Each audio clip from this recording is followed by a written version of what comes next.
Have you ever felt like you're moving, but not really going anywhere? Like you're being watched, trapped, performing the same routine inside invisible walls?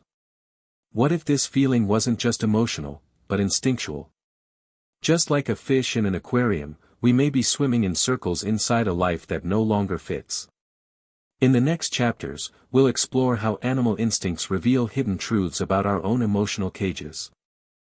It starts subtly. A sigh you didn't realize you've been repeating every day. A tightness in your chest during morning commutes.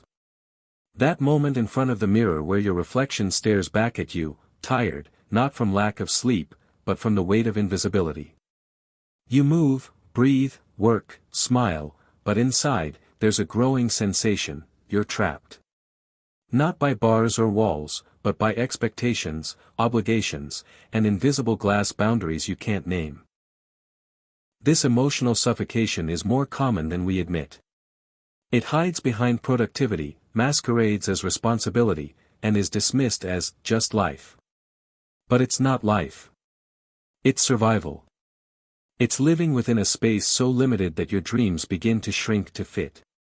People experience this state in marriages that feel more like contracts than connections, in jobs where creativity dies a quiet death, or in social environments where their voice is only heard if it agrees.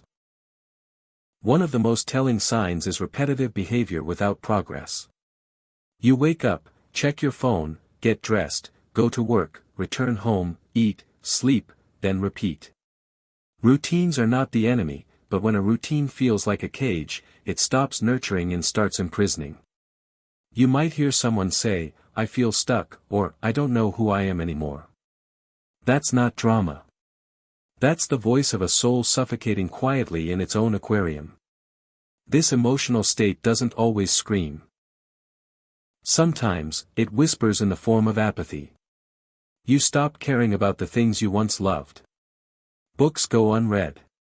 Music becomes background noise. Conversations turn mechanical. You scroll through social media not to connect, but to escape. Even joy becomes something you observe in others but no longer feel for yourself. Take Anna, a 38-year-old mother of two. Her life looks perfect from the outside: stable job, loving kids, supportive partner. But Anna cries in the shower every morning.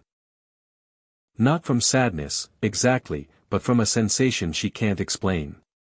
She feels like she's watching her life unfold behind glass. She's there, yet disconnected, moving but not choosing. Anna is swimming in her own aquarium, following the current, too afraid or too tired to swim against it. Or consider Jamal, a 24-year-old graphic designer. His passion used to be art, but now his days are filled with client deadlines, revisions, and corporate meetings. His creativity has turned into a service, and his soul aches for meaning. He goes to parties, laughs, posts smiling selfies, but inside, there's a hollowness he can't fill. He's surrounded by people, yet lonelier than ever. Psychologists often describe this as a loss of autonomy or emotional containment, but those terms can feel distant.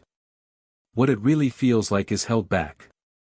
Like you're capable of more, dreaming of more, craving more, but something always holds you just beneath the surface. Like breathing through glass.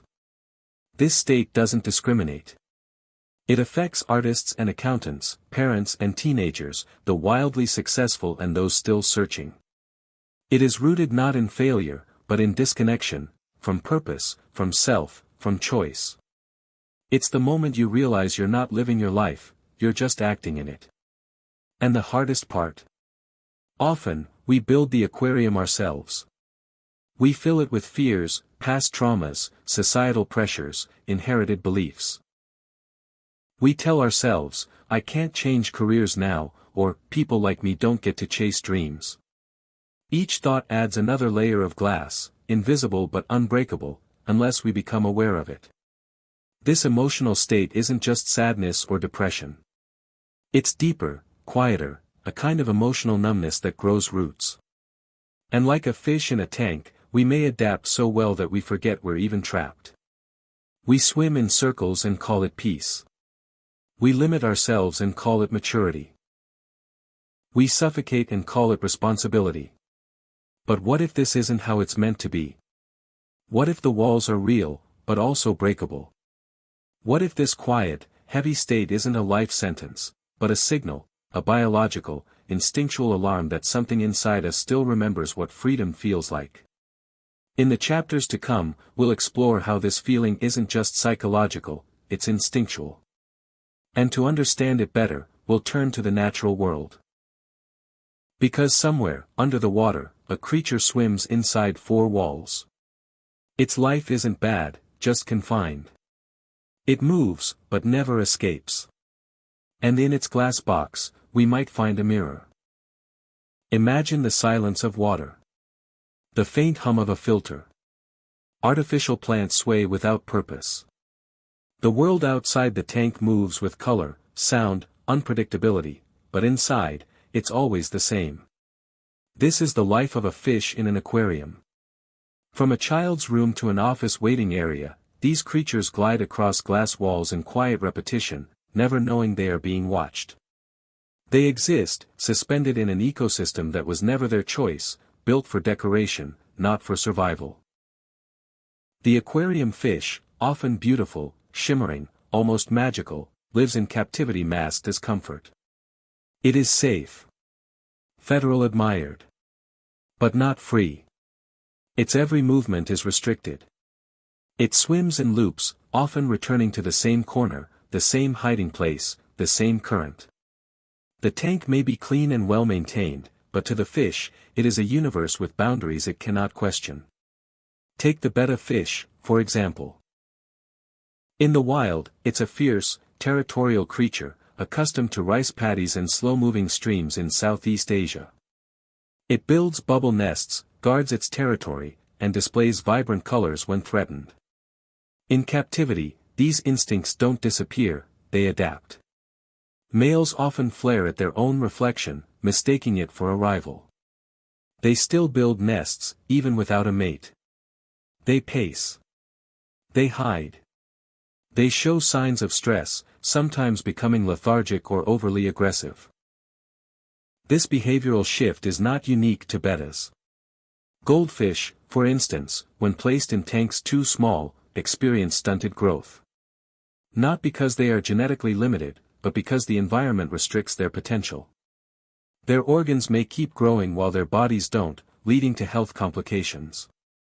A fish that could grow up to a foot long in a pond may remain just inches in a bowl. It lives, but not fully. It survives, but not naturally. Even more telling is the repetitive swimming behavior observed in many tanked fish. They follow the same patterns over and over, sometimes rubbing against the glass, sometimes floating motionless. Scientists call this stereotypy, or repetitive, functionless behavior common in captive animals. It's not boredom. It's not habit. It's stress. It's the instinct to move outward, to explore, to escape, redirected in a space that has no out. Some fish even learn helplessness. After repeated attempts to swim beyond the glass, they eventually stop trying. They accept the tank as the only world they'll ever know. Their curiosity dulls. Their responsiveness slows. They float, not with peace, but resignation. It's a state that mirrors emotional numbness, a condition not unique to humans, but deeply understood by observing animals in confinement. Yet, fish are not emotionless. While they may not feel exactly as we do, studies have shown that fish respond to stress, remember threats, and exhibit preferences. They know when food is late. They avoid places where they were hurt. They even show signs of depression-like behavior when isolated or placed in tanks without stimulation.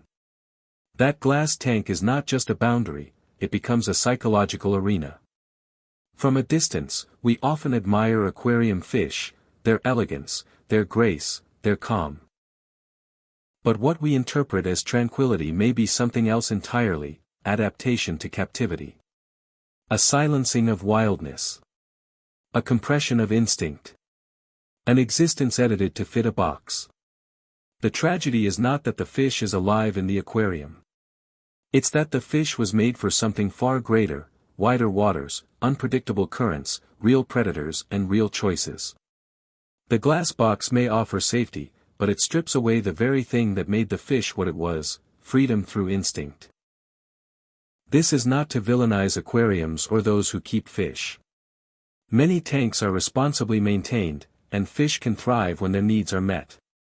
But metaphorically, the fish represents something more profound: the tension between comfort and confinement. Between appearance and authenticity. Between existence and experience. When you stare into an aquarium and watch a fish move slowly, methodically, repeating its dance against transparent walls, you're witnessing more than an animal.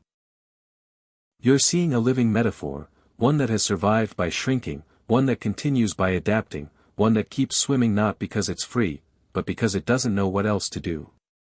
In the next chapter, we'll look deeper into how this aquarium life reflects our own emotional patterns. Because the fish in the tank is not just a symbol. It's a reflection.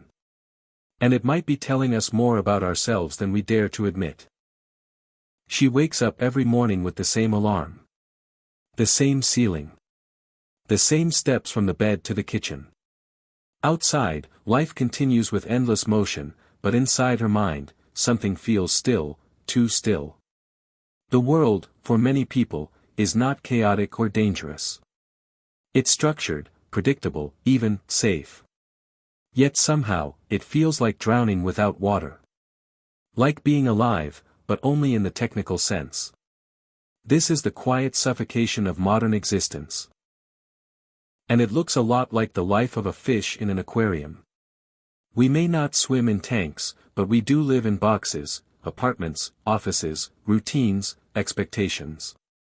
The walls aren't made of glass, but they're just as clear: social norms, economic pressures, unspoken family roles. They shape our every movement. We follow the same daily patterns, not because they bring us joy, but because we've forgotten how to imagine anything else. Like the fish circling the tank, we keep going. Not out of hope. Out of habit. Think about the moment a child first feels stifled, not physically, but emotionally. Perhaps they were told not to cry, not to speak too loudly, not to dream too big. A boundary was drawn. Not with punishment, but with silence. That silence becomes the glass. And over time, we learn to swim within it. To measure our value by how well we adapt, not by how freely we move. The repetitive behaviors of fish, their pacing, their glass pressing, their floating stares. We mimic them in our own way. Scrolling endlessly through social media without engagement. Sitting in traffic, emotionless. Going to work without remembering how we got there. These are not just routines. They are symptoms. Indicators of a deeper emotional captivity that's too normalized to be noticed. Just like aquarium fish, we respond to environments that do not reflect our natural needs. We adjust. We numb. We shrink ourselves to fit. A talented artist stuck in a corporate cubicle. A dreamer silenced by debt. A person craving love in a relationship that only offers routine. These are our glass walls. Invisible. Unbreakable. Until we name them. Even more devastating is the concept of learned helplessness. The fish that stops trying to escape. The human who no longer asks for help. After enough failed attempts, to be heard, to be seen, to be understood, we stop. We float through life, smiling when required, silent when it counts, aching when no one's watching. Not because we've given up, but because we don't believe it can change. There's a particular kind of pain in knowing what freedom feels like, and knowing it's out of reach. Just as a fish might remember open water from ancestral instinct, we, too, remember what it felt like to be spontaneous, expressive, uninhibited. Childhood play. First loves. Moments of raw truth. But we traded those for stability, for safety, for survival. And like the fish in the tank, we learned to perform. To be beautiful, functional, fine, even when inside, we're gasping for air.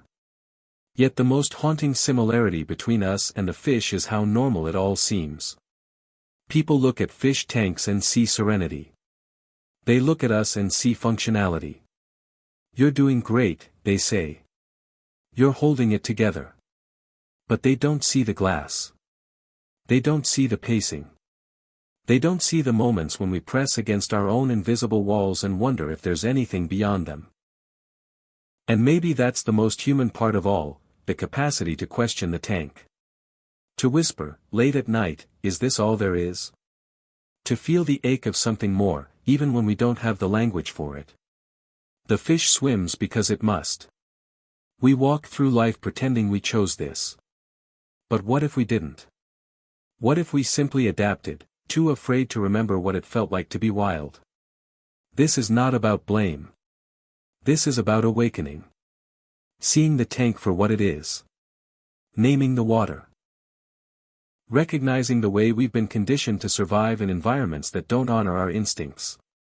And perhaps, just perhaps, asking what it would mean to swim differently, not recklessly, but consciously. Not to escape, but to reclaim. Because if a fish can live an entire life never knowing the ocean, then it's possible we, too, can live entire decades never knowing ourselves. Unless we stop. Unless we see. Unless we remember, we were not meant for glass walls. To understand why the metaphor of the aquarium resonates so deeply with human emotion, we need to explore what happens inside both the human brain and the fish's body. Surprisingly, the invisible walls that confine us, emotional, social, psychological, are not just metaphors. They are built into our biology. And once you see how, everything starts to make sense. Let's begin with one of the most important concepts in psychology: environmental conditioning. This theory, popularized by B.F. Skinner, shows that both humans and animals adapt their behavior based on their environment.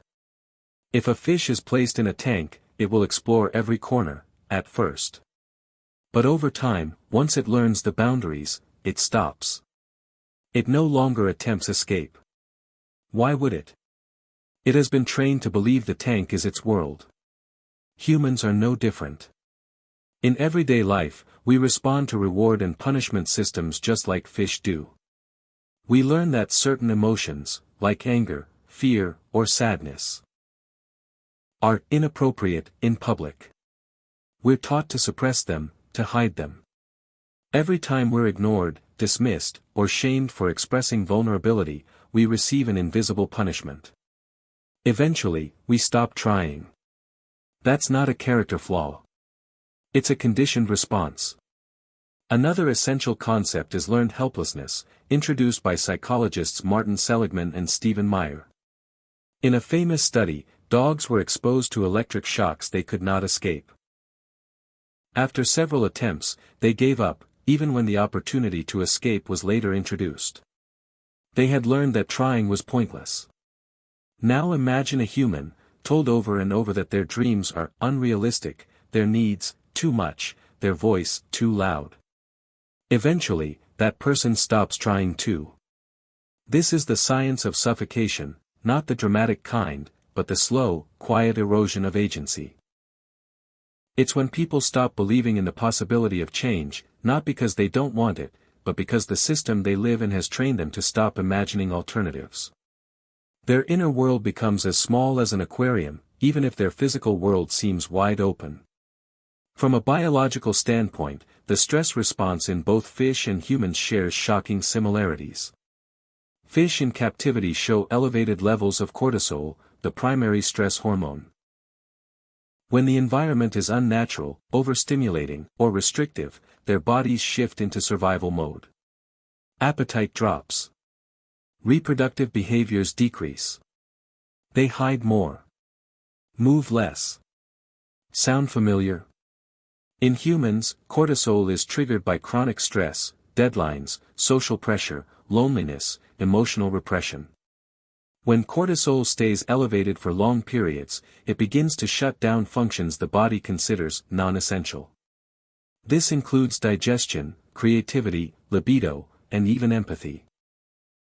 What remains is survival mode, the same mode we see in fish that have learned to live inside a tank.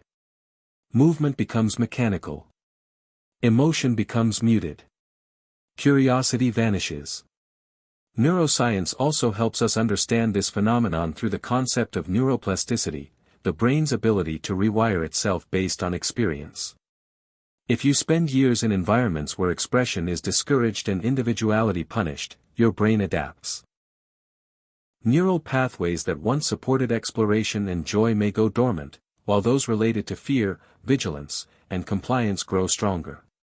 You become the fish that no longer tries to swim upstream. Even more profound is how mirror neurons play into this.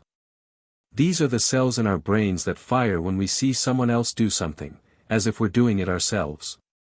This is how empathy works. But it also means that we're constantly absorbing emotional energy from others. If you grow up around people who are emotionally numb or chronically stressed, your brain mirrors that state. It becomes your baseline. Just like fish in overcrowded tanks, we internalize the mood of our environment, even if it harms us. But perhaps the most powerful link is in the area of evolutionary psychology, the study of how our minds evolved to survive. Both fish and humans are wired to adapt, not to thrive. Survival doesn't always mean happiness. It just means, continue. We follow patterns that keep us alive, even if they make us miserable. It's not that we choose the tank. It's that the tank promises safety. And biologically, safety always wins over freedom, unless we actively choose otherwise. So why does all of this matter? Because once we understand that our behaviors are not moral failings, not laziness, weakness, or just who we are, we begin to reclaim power. We see that our emotional tanks were built by repetition, by trauma, by silence. And just like neural pathways can be trained into submission, they can also be rewired toward liberation. Awareness is the first tool. Compassion is the second. And action, even small, trembling action, is the third. When a fish bumps against the glass, it learns its boundary. But when a human feels the pressure of invisible limits, emotional, social, systemic, we can name it. Study it. Question it. And one day, push back against it. This is the gift of science. Not just understanding why we feel trapped, but discovering how we might finally breathe free. Not all prisons have bars. Many are built from expectation, fear, or routine, quiet, subtle, and invisible. Like fish in an aquarium, people often live within boundaries they never agreed to, trained over time to stay inside them. Let's now explore a few real-world examples, small windows into lives where emotional suffocation reveals itself through ordinary behavior, until one notices the glass. Case 1, Laura, the always available employee. Laura works in a corporate office. She's the kind of employee every boss praises, never late, always saying yes, constantly reachable. But inside, Laura feels hollow. She hasn't taken a real vacation in 3 years. She answers emails at midnight. Every time she tries to draw a boundary, her inner voice whispers, "They'll think you're lazy." So she stays late again. Smiles through exhaustion. Her aquarium? The belief that worthiness comes only through overperformance. Like a fish circling the same loop, she swims tirelessly in pursuit of approval she already earned long ago, but doesn't believe she deserves. Case 2, Marcus, the son who never left. Marcus is 38 and still lives with his parents. It's not due to laziness, he has a job and could afford to move out. But every time he considers it, guilt floods in. His mother says things like, "I don't know what I'd do without you." So he stays. He tiptoes around the house, adjusting his life to match their moods.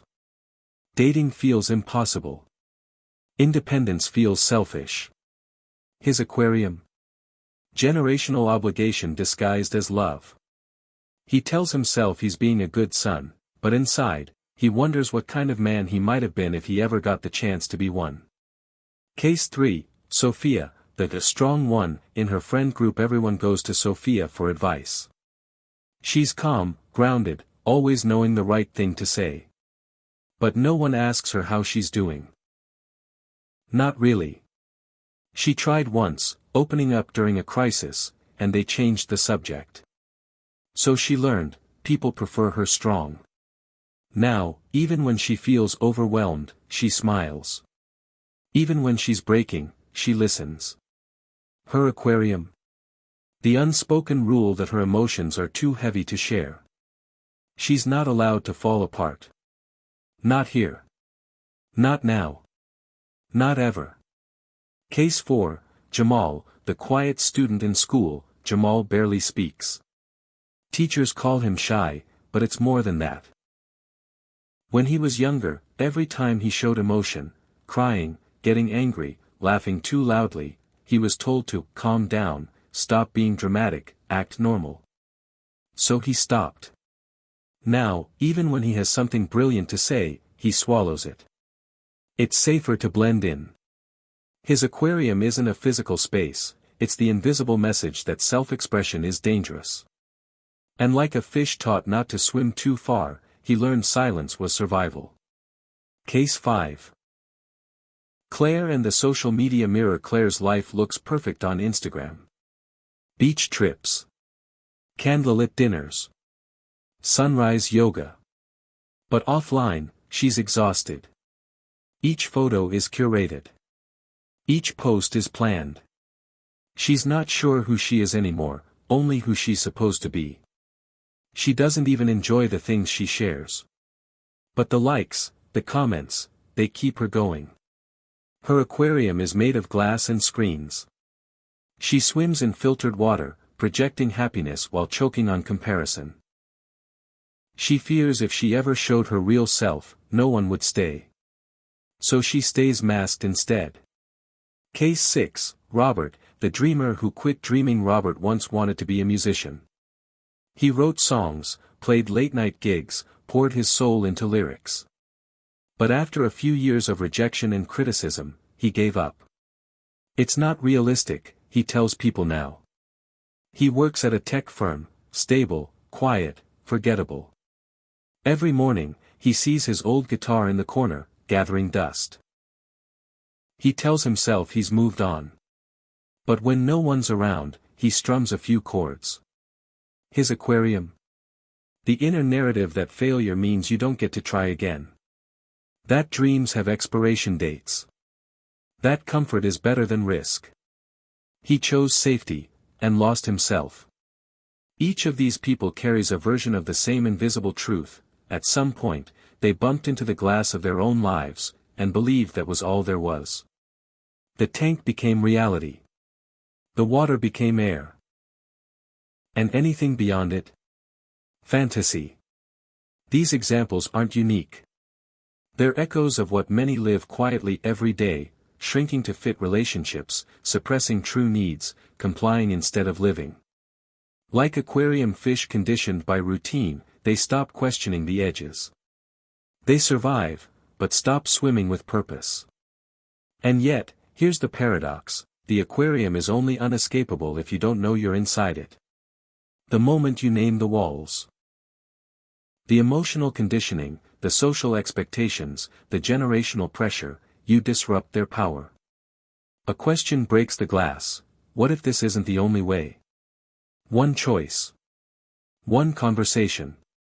One refusal to stay small. That's how real change begins, not by leaping out of the water, but by realizing you've been inside a tank all along. There is a moment in every life, quiet, often painful, when we realize we've been swimming in circles. That the world we accepted as our whole reality was, in truth, a container. A reflection of limits taught, not chosen. And when that realization hits, it doesn't come with fireworks. It arrives like a whisper: this isn't who I really am. The aquarium, our emotional boundaries, our conditioned behaviors, is not inherently evil. It provides safety, structure, predictability. It's where we learn how to belong. But there's a cost to never questioning it. Over time, the safety becomes suffocation. What was once a refuge becomes a prison. And we forget we ever had gills for deeper waters. So what does it mean to recognize your aquarium? It means waking up to your own patterns, the ones that keep you small, silent, stuck. It means asking, why do I keep saying yes when I want to say no? Why do I shrink when I feel something big? Why do I stay when everything in me wants to go? These questions are uncomfortable.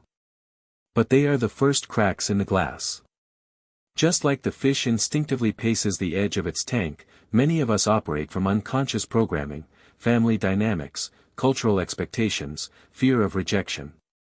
We avoid conflict to maintain peace. We abandon our voice to avoid judgment. We stay in roles because they feel familiar, not because they feel right. But here's the truth. Your instincts are not your enemy. They are misunderstood teachers. The feeling of suffocation? It's a message.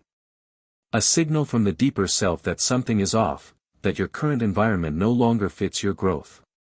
That you are outgrowing your container. Let's return to the metaphor. Fish in aquariums can only grow to the size of their environment. But in the wild, free from glass and walls, they expand to their natural potential. The same is true for humans. Your emotional, creative, and spiritual growth is directly affected by the size of your environment, not just physically, but mentally and emotionally. The lesson, then, is not to destroy the aquarium, but to become aware of it. To recognize what is self-imposed versus what is truly chosen. And when you know the difference, you can begin to design a life that fits who you really are. Maybe that means setting a boundary for the first time. Maybe it means walking away from a relationship that no longer serves your growth. Maybe it's picking up that dusty guitar again, not for success, but for soul. Maybe it's saying, I don't know who I am without this role, but I want to find out. That is liberation. But freedom doesn't always look like rebellion. Often, it's gentle. Quiet. Personal. Like an invisible shift in how you relate to yourself. A new story you tell when you look in the mirror. A new truth you speak in a room that expects you to stay silent. Self-liberation begins with awareness. But it grows with action. Tiny, trembling steps outside the tank. And yes, it's scary. Stepping outside your emotional aquarium means confronting the unknown. You will lose comfort. You will disappoint people. You may even lose parts of your identity. But what you gain is immeasurable: breath, space, possibility. You start to live from authenticity, not obligation. From courage, not conditioning. From choice, not compliance. And when that happens, when you start swimming in your own direction, you'll notice something else: the walls were never made of glass. They were made of fear. And fear is not a wall. It's a door waiting to be opened.